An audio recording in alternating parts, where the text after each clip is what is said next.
If you can speak, you can influence. If you can influence, you can change lives. Warm greetings to one and all. Welcome to Beyond Boundaries, a series of virtual sessions initiated by Takshila Educational Society to further ideas that foster learning, self-expression, and ingenuity.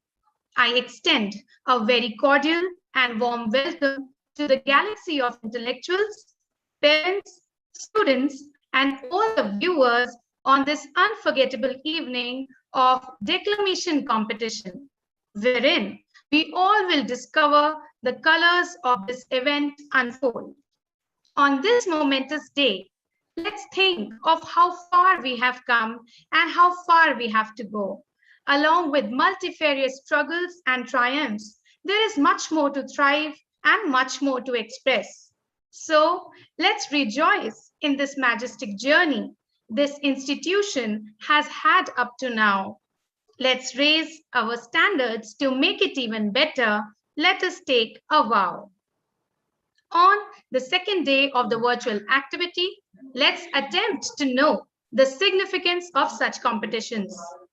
These literary competitions elevate not only the oratory skills of the students, but also boosts their confidence levels spectacularly. Declamation is an artistic form of public speaking. It is a dramatic oration designed to express and articulate the speech of any eminent personality with emphatic gestures. It is one of the best tools to make children eloquent in expressing themselves effectively, to impress and convince the listeners.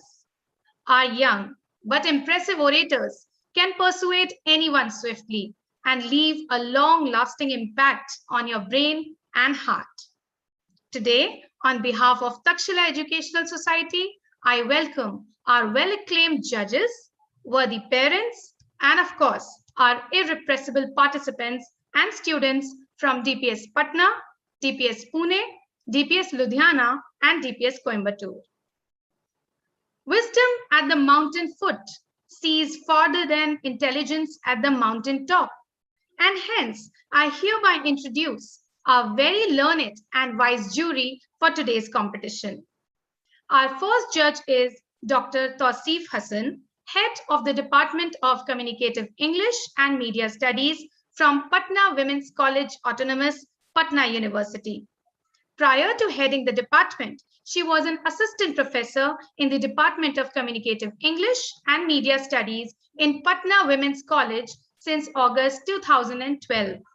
She is also the coordinator of add-on course English for Career Development, PWC, teaching English in the Department of PG and Master of Computer Application. We also have on the panel Ms. Nishi Bagga. She has 20 years of teaching experience in various convent schools. Presently, she is taking honorary English classes for the underprivileged children of the society. We also welcome Mr. Solomon Vakode, who is a lecturer in the Faculty of English in Vidya Bhavan College of Commerce, Pune. Also on the panel, we have Dr. L. Ronald David. He started his teaching career at Gandhigram University as a tutor for NIOS program for 3 years. He has designed and handled classes and bridge course for the entire UG and PG branches of Gandhigram University from 2007 to 2009. He taught communication and technical English for 8 years in engineering colleges. We extend a hearty and warm welcome to our revered judges.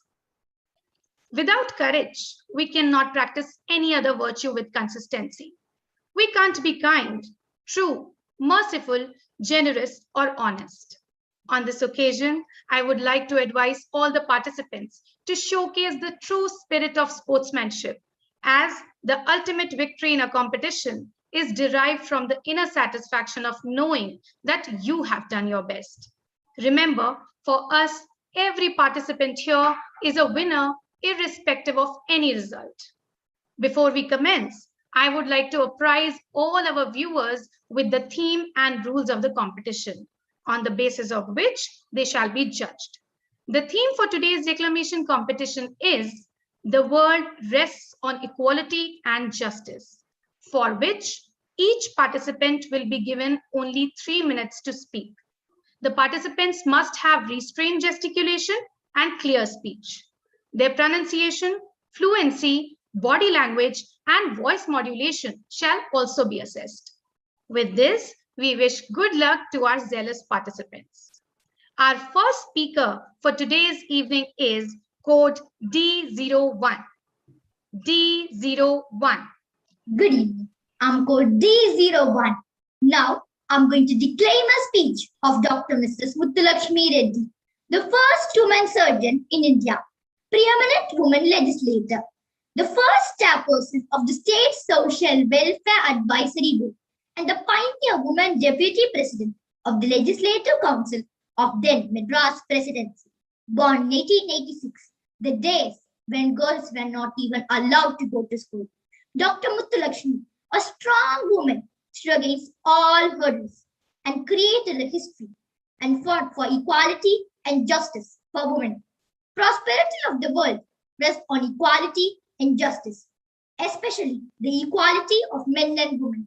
In this context, the following speech given by Dr. Muthulakshmi about girls' education stands good even today, though the importance and the necessity of girls' education to the country's progress is now recognized on all sides.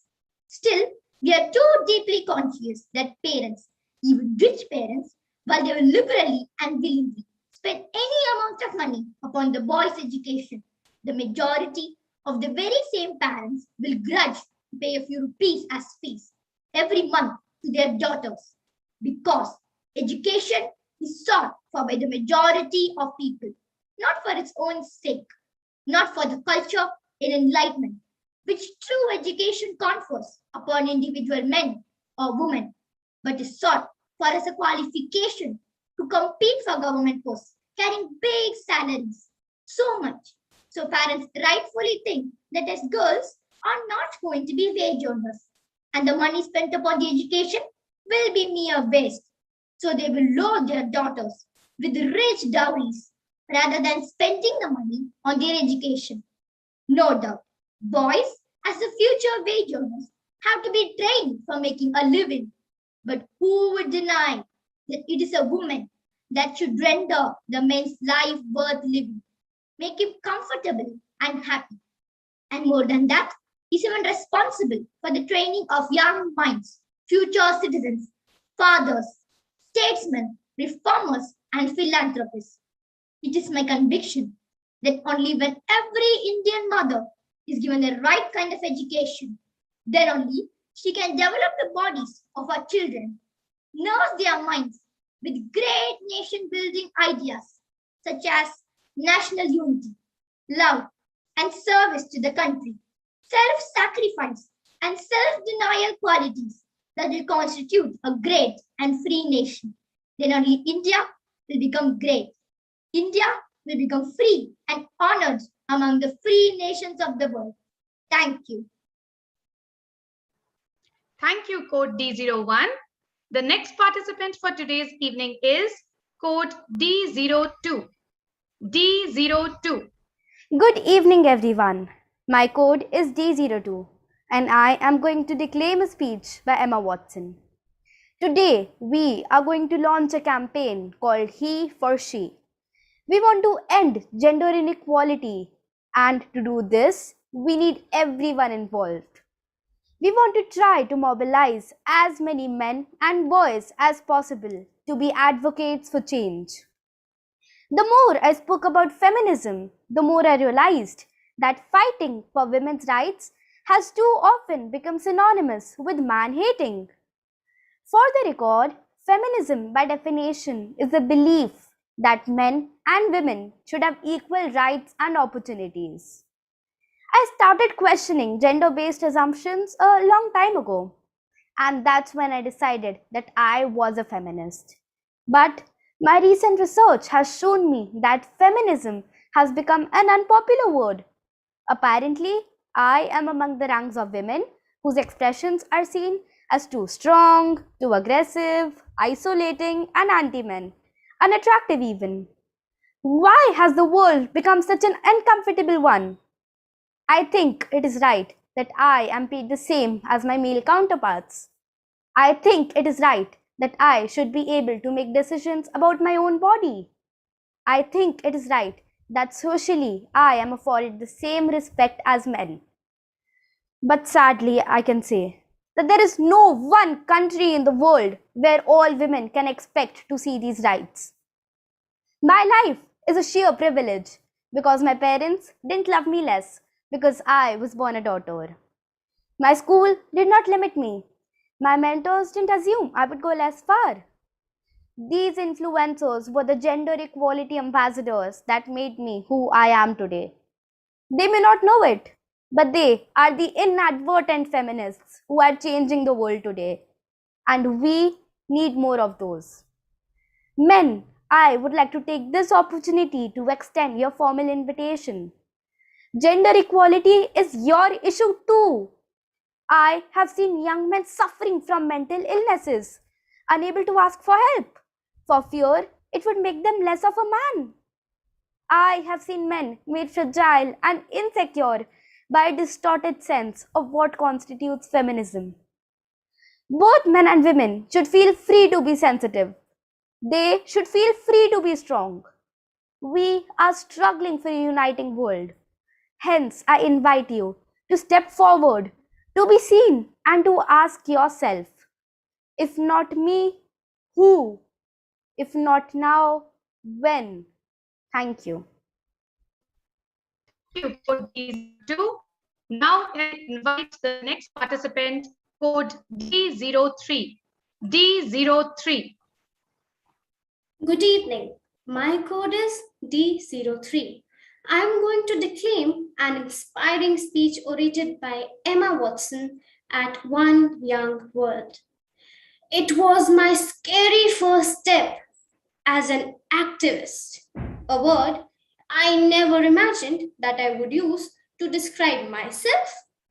Apart from the significant progress the world has made in the cause for equality, the best thing about the last 2 years has been finding people from such disparate experiences and communities that I found that I have something in common with. Bobby Kennedy, when he was senator for New York, said, "Each time a man or woman stands up for an ideal or acts to improve the lot of others or strikes out against injustice, he sends forth a tiny ripple of hope and crossing each other from a million different centers of energy. Those ripples build a current that can sweep down the mightiest wall of oppression and resistance." That's what I believe in. We, the entire spectrum of the feminist movement, are building an unstoppable current for which we need ripples of hope from every age, race, ability, walk of life, every human experience. I feel gender equality is as important as any of the other goals that we are here to discuss. And actually, if anything, it is more important because it intersects with every single other issue that we face. We all have feminine and masculine energies within us, and both forces need to be lifted up, respected. We need to work together in order to make the world go round. Before I leave, I want to offer a few statements of my own that I have struggled with and continue to struggle with on a daily basis, but that I have found inspiring. I want to ask you to take a moment and ask yourself if these have any truth for you in them. I am willing to be seen. I am willing to speak up. I am willing to be my biggest, most powerful self.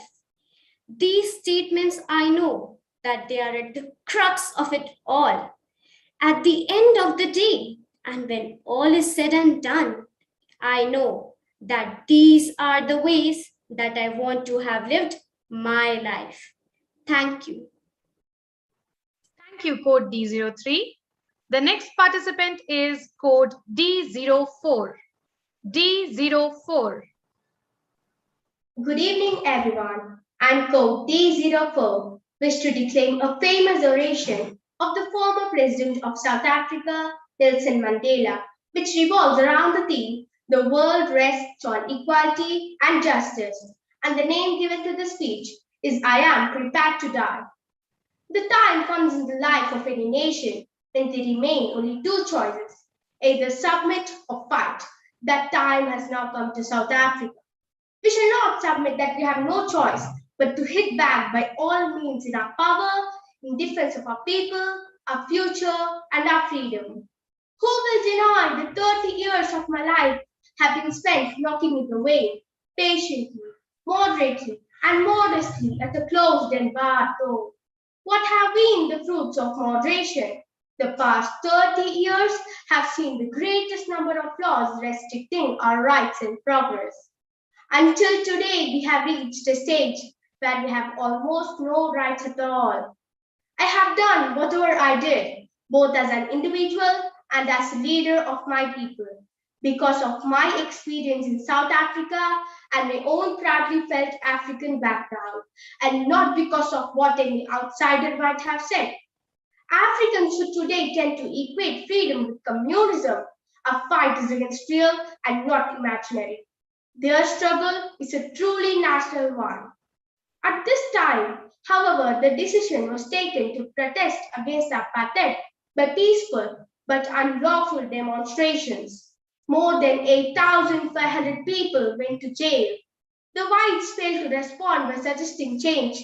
In contrast, the response of the Africans was one of the encouragement. Suddenly there was hope again. All Africa was united against the stand of the white South Africa. A complaint is not that we are poor, but the comparison with the white people in other countries, but that we are poor by the comparison with the white people in our own country, and that we are prevented by legislation from altering this imbalance. When anything has to be carried or cleaned, the white man will look around for an African to do it for him. Because of this sort of attitude, whites tend to regard Africans as separate breed. Above all, we want equal political rights, because without them, a disability will be permanent. I know this sounds revolutionary to the whites in this country, because the majority of the voters will be Africans. This makes the white man fear democracy. Their struggle is a truly national one. It's a struggle of the African people inspired by their own suffering and their own experience. It's a struggle for the right to live, for which I'm prepared to die. I repeat, it's a struggle for the right to live, for which I'm prepared to die. Thank you. Thank you, code D04. Now I invite the next participant, code D05. D05. Good evening to one and all present here. I am code T05. Today I am going to declaim a speech which was delivered by Martin Luther King Jr. that revolves around the theme, "The world rests on equality and justice." We have come across this famous quote of Martin Luther King Jr. many times. Injustice anywhere is a threat to justice everywhere. These powerful words were penned in a letter from a prison cell of Birmingham in 1963 by one of America's best-known advocates of equal rights, Martin Luther King Jr. He wished to direct everyone's attention to the fact that every human on this planet was tied with the same thread of mutuality. Whatever affected one directly would affect all indirectly. Hence, injustice with one person of a society will affect the life of another. This quote tells us about a system with bias, an uneven and unjust system. When justice is meted out in due time, because justice delayed is justice denied. I am happy to join with you today in what will go down in history as the greatest demonstration for freedom in the history of our nation. We are not satisfied, and we will not be satisfied until justice rolls down like waters and righteousness like a mighty stream. I say you today, my friends, even though we face the difficulties of today and tomorrow, I still have a dream. I have a dream that one day this nation will rise up and live out the true meaning of creed. We hold its truth to be self-evident that all men are created equal. I have a dream that my four little children will one day live in a nation where they will not be judged by the color of their skin, but by the content of their character. I have a dream. One day, right there at Alabama, little black boys and black girls will be able to join hands with little white boys and white girls as brothers and sisters. Let us not seek to satisfy our thirst for freedom by drinking from the cup of bitterness and hatred. Let us not allow our creative protest to degenerate into physical violence. Now it is time to lift our nation from the quicksands of racial injustice to the solid rocks of brotherhood. Now it is time to make justice a reality for all God's children. To end with, we are caught in an inescapable network of mutuality, tied in a single garment of destiny. Whatever affects one directly would affect all indirectly. Thank you. Thank you, code D05. Now I invite the next participant, code D06. D06. Good evening. I am code D06 and today I am going to declaim a speech that was written by Dr. B.R. Ambedkar, the architect of the Indian Constitution, in response to an invitation extended by an anti-caste Hindu reformation group called the Jat Paat Todak Mandal to speak at their annual conference in 1936. The path of social reform in India is strewn with many difficulties. Social reform in India has few friends and many critics. It is a pity that caste even today has its defenders. The defenses are many. It is defended on the ground that the caste system is but another name for division of labor. Now, the first thing to be urged against this view is that caste system is not merely division of labor. It is also a division of laborers. It is a hierarchy in which the divisions of laborers are graded one above the other. In no other country is the division of labor accompanied by this gradation of labor. There is also a third point of criticism against this view of the caste system. Social and individual efficiency requires us to develop the capacity of an individual to the point of competency to choose and to make his own career. This principle is violated in the caste system insofar as it involves an attempt to appoint tasks to individuals in advance, selected not on the basis of trained original capacities, but on that of the social status of the parents. It is an economic organization caste is, inasmuch as it involves the subordination of man's natural powers and inclinations to the exigency of social rules. To hold that distinctions of caste are really distinctions of race is a gross perversion of facts. What racial affinity is there between the Brahmin of Punjab and the Brahmin of Madras? What racial affinity is there between the untouchable of Bengal and the untouchable of Madras? Virtue has become caste-ridden and morality has become caste-bound. You cannot build anything on the foundations of caste. There is no doubt, in my opinion, that unless you change your social order, you can achieve little by way of progress. Anything that you will build on the foundations of caste will crack and will never be a whole. Only when the Hindu society becomes a casteless society that it can hope to have strength to defend itself. Thank you. Thank you, code D06. Now I invite the next participant, code D07. D07. Good evening. My code is D07. I am going to declaim an inspiring speech orated by the UN Women Deputy Director Lakshmi Puri at the panel's discussion on women girls gender equality. Thank you all for being here for today's important discussion, for continuing to demonstrate your commitment to the issue of women girls gender equality. We have discussed at length the importance of responding to the specific needs of women and girls in humanitarian crisis and the dire circumstances many women and girls find themselves everywhere across the world. We have stressed the importance of not only meeting these needs, but of also ensuring that we are grounding our support and interventions in strategies that build their resilience and empower them. And yet, how to do this effectively continues to be our common challenge. We have spent decades talking about the importance of gender equality. And while we talk, the situation of women and girls in most of the countries is at risk of further deterioration. While women are central to community resilience and spend 90% of their income on the family, data demonstrates that women are more reliant on humanitarian assistance than men due to barriers they face in accessing income generating opportunities.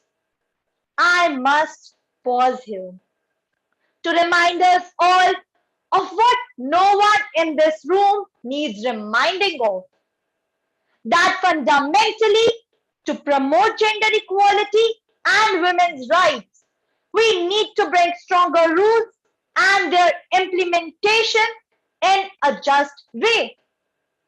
We need a humanitarian structure that places women's needs, rights, and empowerment at its heart. We need an accountability framework that ensures that we all live up to the global commitments that we have made. We must always measure our success not just in where the needs are met, but also whether through meeting those needs, we have also empowered those we are serving and work to ensure greater equality and justice between men and women. Thank you. Thank you, code D07. The next participant is code D08. D08. Good evening, everyone. My code is D08, and today I'm going to declaim a very powerful speech delivered by Antonio Guterres, the Secretary General of the United Nations. Dear students, dear friends, as a man born in Western Europe, I have enjoyed many privileges. But my childhood under a military dictatorship in Portugal opened my eyes to injustice and oppression. Today, as the Secretary General of the United Nations, I see one overwhelming injustice across the globe, an abuse that is crying out for attention. That is gender inequality and discrimination against women and girls. Everywhere, women are worse off than men simply because they are women. Just as slavery and colonialism were a stain on previous centuries, women inequality should shame us all in the 21st. Dear friends, dear students, this is not a new issue. Women have been fighting for their rights for centuries. 500 years ago, Queen Izinga waged war against Portuguese colonial rule.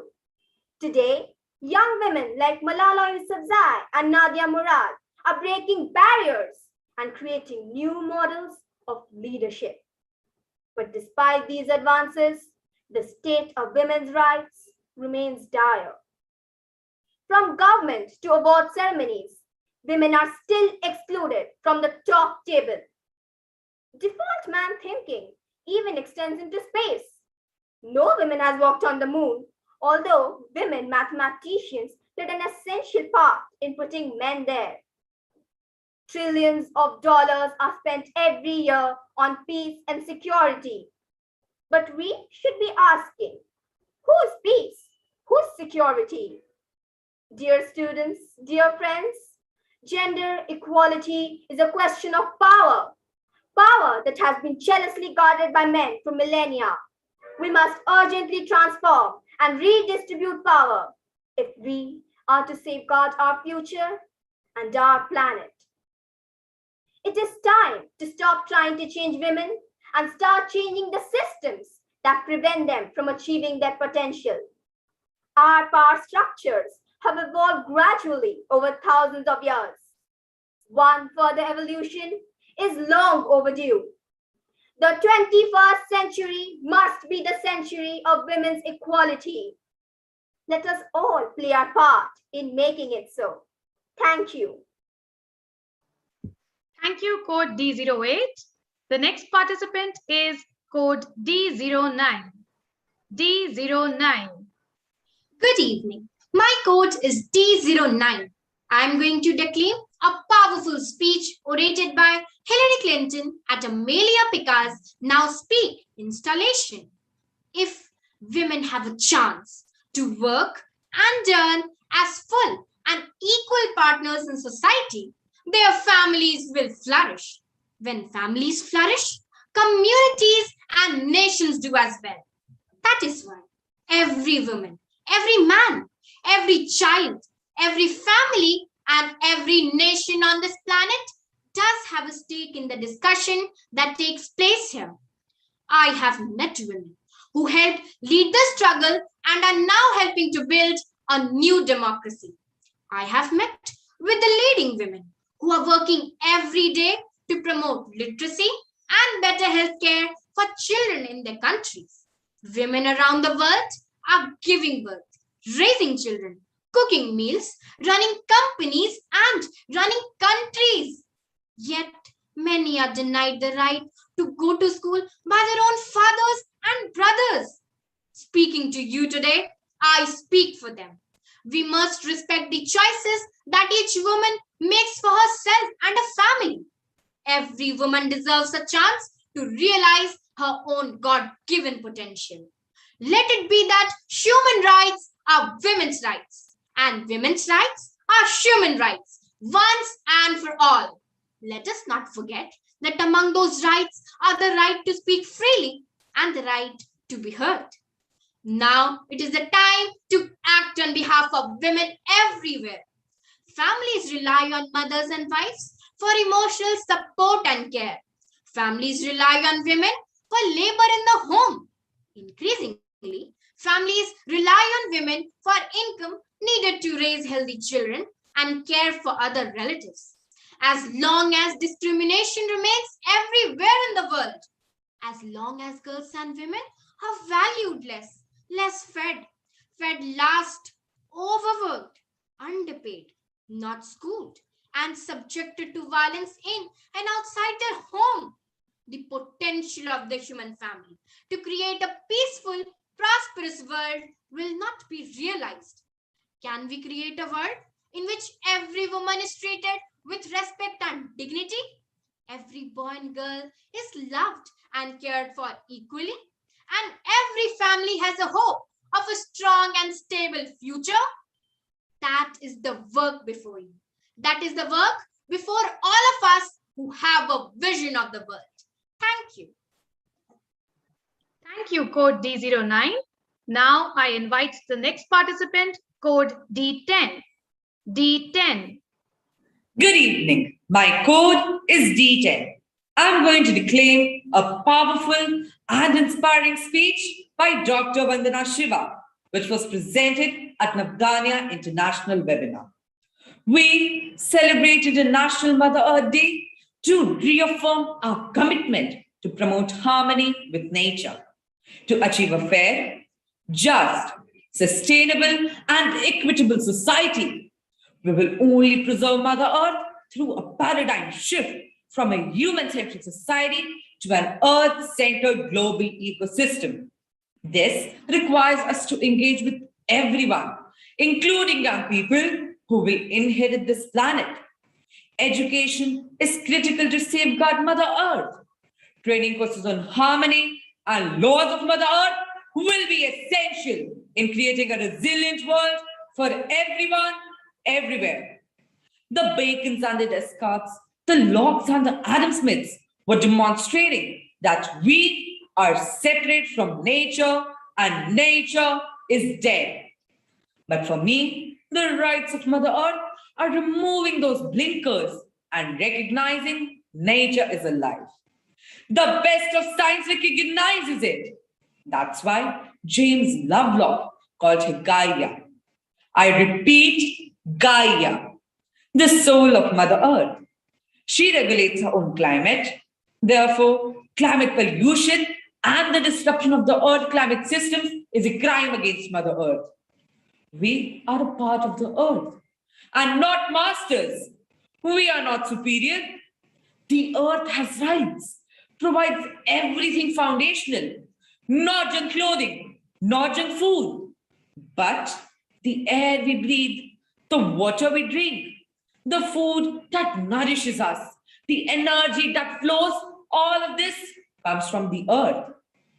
Ecocide and genocide are one phenomenon because humans are a part of nature. To me, the rights of Mother Earth cures the anthropocentrism. It also cures the superiorities that are making human beings violent against each other. Shouldn't we stop emissions? Shouldn't we protect our forest? Shouldn't we protect our Mother Earth? Nature has the solutions, but they are nature-based solutions. And to keep them going, we need to work with the laws of Mother Earth. The relationship between human and Gaia is important to everyone because we are living together and will always live together. We won't be able to resolve this relationship unless we begin to realize we are a part of one Earth family, diverse but equal. Thank you. Thank you, code D10. The next participant is code D11. D11. Good evening. My code is D11. I am going to declaim an inspiring speech orated by Mrs. Indira Gandhi at the inauguration of the All India Women's Conference, New Delhi. For several decades, the All India Women's Conference has been the organized voice of the women of India. I see before me a number of eminent women who have distinguished themselves in various professions, in social work, in education, in science, in administration, in law, and of course, in politics. How can I ignore women who since the beginning of history have been dominated over and discriminated against in social customs and in laws? How insidious and all-pervasive is this attitude of male superiority is revealed in the vocabulary of the languages the world over. And this is unquestioningly accepted by all. To be liberated, a woman must feel free to be herself, not in rivalry to man, but in the context of her own capacity and her personality. We need women to be more interested, more alive, and more active, not because they are women, but because they do comprise half the human race. Whether they like it or not, they cannot escape their responsibility, nor should they be denied its benefits. Indian women are traditionally conservative, but they also have the genius of synthesis to adapt and to absorb. That is what gives them resilience to face suffering and to meet upheavals with a degree of calm, to change constantly and yet remain changeless, which is the quality of India herself. Today's major concern is economic and social inequality and injustice between the affluent and developing countries and within countries. Such challenges cannot be met only by some sections, however advanced they may be. The effort must embrace all nationalities and all classes, regardless of religion, caste, or sex. There is no time to lose, and it involves a tremendous task of educating. We want to work together and instead with all others. But if men hesitate, should not women show the way? Thank you. Thank you, Code D11. The last participant for today's evening is Code D12. D12. Good evening, everybody. My code is D12. Today, I'm going to declaim a speech by Malala Yousafzai delivered in the year 2014 when she was conferred with the Nobel Peace Prize. Your Majesties, distinguished members of the Nobel Committee, dear sisters and brothers, today is a day of great happiness for me. I'm humbled that the Nobel Committee has selected me for this precious award. This award is not just for me. It is for those forgotten children who want education. It is for those frightened children who want peace. It is for those voiceless children who want change. I am here to stand up for their rights, raise their voice.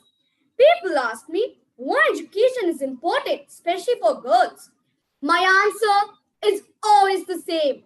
One child, one teacher, one pen and one book can change the world. Today, in half of the world, we see rapid progress and development.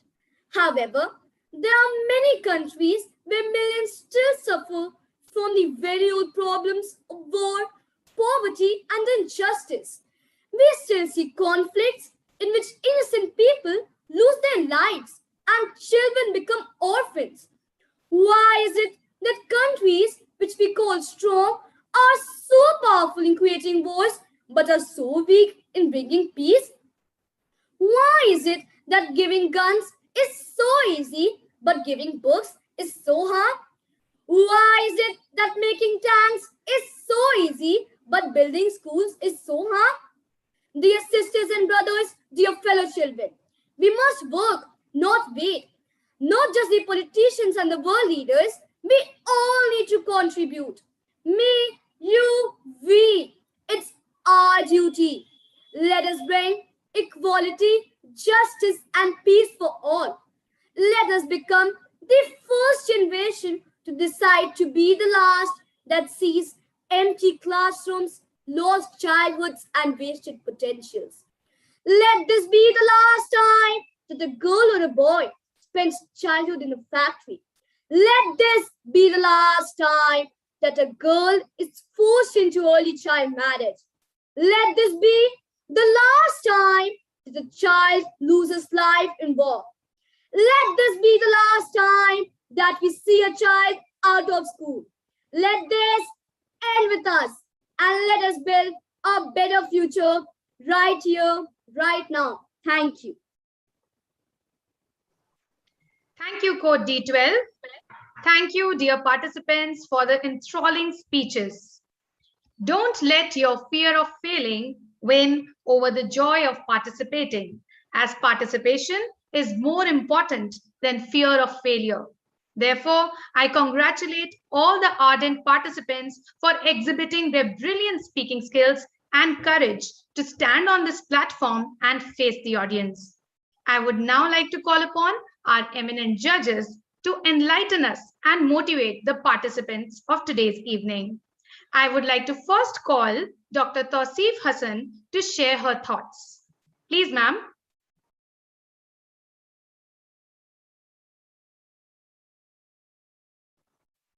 I request Dr. Tasif Hassan to please take the stage and share her thoughts. Thank you, Nikita. So I would like to congratulate each participant, how well they have performed. I would like to say wonderful, what came into my mind. Now, since 2 years, we have seen, due to COVID-19 pandemic, we have shifted from offline to online, the digital platform. Maybe many of us, even I'm not comfortable with the new virtual media, but yes, we teach media, it's dynamic. So when I saw these little young ones, I was amazed. The way they have practiced, it's really wonderful, marvelous. The pitch, because I teach communication, so I focused always on the, not the language, the rhythm, the pattern, and the way they were going, the pitch, high intonation, each one was like perfect. I was thinking it's not of, I should have not judge anyone. They were excellent. Sometimes we learn from our own students, how they perform, how they say. But yes, English is our second language, what I always say to even my students in college. So our mother tongue is very prominent. It's very easy to understand that which region, which dialect they are speaking. But here, at least I was not thinking about these two young ones, what I say, because I always deal with the adult students. So when I was thinking about them, I thought language is not a barrier. And really, it was very difficult to judge these students. I would like to thank all the teachers for their guidance, how well they have guided them, and the parents for the support, and the entire team of Deepa School. Thank you so much, everyone, those who have missed. Thank you, Nikita. Thank you so much. Thank you so much, ma'am, for your encouraging words. Now, I would like to call Ms. Nishi Bagga to share her valuable feedback with all of us. Thank you so much, Nikita. And what I would like to say is that I'm highly impressed by the quality of the speeches I've heard this evening. This evening has been very, very memorable for me. Such small students and coming up with such brilliant ideas and brilliant thoughts. And I really congratulate all the teachers and the parents for all the hard work they have put in with all these little ones. Each student's commitment to learning, memorizing, analyzing, and then dramatizing is actually commendable. Congratulations to all of you for putting in such a beautiful program and having such young, well-rounded enthusiasts. Really, we are very proud to have such children in our society. For me, actually, every student is a winner. Congratulations, dear students. You have put in a very hard work, and I can imagine everybody is a winner. Well done, my children. Congratulations once again. Thank you, Nikita. Thank you so much, ma'am, for your motivating words. Now, I would like to request Mr. Solomon Wakore to please come and enlighten us. Sir. Good evening, ma'am. I have really no words to express how I feel. Basically, I have seen them speak in such an excellent manner. Their body language, the voice modulations, their facial expressions, each and every one of them was so confident. I cannot say that whether that was a declamation, because for some time I thought that it is their own speech which they have been given, or they are giving this own speech of theirs. As students, I think you have made everyone proud. You should be proud of yourself first. I think your parents and your teachers. Your teachers have guided you very well. I could see that in your, be it Pune or be it Patna, Ludhiana, Coimbatore, you all have had an amazing body language. What is more amazing is your first impression is your last impression. You impressed with your body language. You impressed us with your speech, your confidence. You carried that confidence very well. And I feel very happy to see such small children as they are growing up, they are coming up with such big thoughts. So I would really like to congratulate all of you, especially the teachers and students as well. And of course, I would never forget the parents. They are behind the screen and they are trying to see that everything works out well. And thank you for really making it difficult for us to judge. basically. So it's going to be a very tough time for us to, call out the winners. But for me, all of them are extremely well. So congratulations to all. Thank you. Thank you so much, sir, for your valuable feedback. Now, I would like to call Dr. L. Ronald David to address us all. Sir. So, good evening, every one of you. I hope I'm audible. It's been a treat to watch all these kids come onto the stage and talk the way they like, because the first thing is it takes a lot of courage to sit and listen to, but it also takes a lot of courage to stand and deliver. So, if you refer the book of lists that talks about number one fear is public speaking. So the fear of snake is number 7, and number 1 is public speaking. It all sounds easy when you say like you can come and talk, but facing and having judges in the panel like this, and they're just looking daggers at you all the time over the screen, and these children were really amazing. And I think kudos and bravo to all the teachers. Like, I think a lot of they have done a lot of homework as well as a lot of coaching too. And I would like to point few things here. One is like, first of all, I would like to appreciate the open mic competition. That's a very good gesture and a very good initiative in the first place, because it will build a lot of confidence in them. First place, like when they go for jobs or wherever it is, like the first thing is like, I've been in a lot of interview panels, and the first question, tell me about yourself, that's it. Most of it, they'll flunk there. Maybe every third sentence they have to think, every fourth sentence they flunk. So these children were really amazing, to be honest with you. And I wish each and every one of you who were instrumental in organizing this. And a special congratulations wishes to all the participants. Now, as Sir said, like judging becomes really tough here, because we've been watching a lot of reality shows and we say like this judge is not good, that judge is not good. But now we really step into the shoes and we find a lot of participants, D1 to D12, and I think it's very difficult. It's just we say like maybe some lacunas here, that's very normal. Even as judges, when we speak, we could find like a lot of lacunas. It depends on the time and the duration of the day, the mood swings, a lot of things there. But I'm really impressed with whatever that happened here today. And most of all, I'd like to thank you for having me in the panel. I wish each and every one of you all success. Thank you.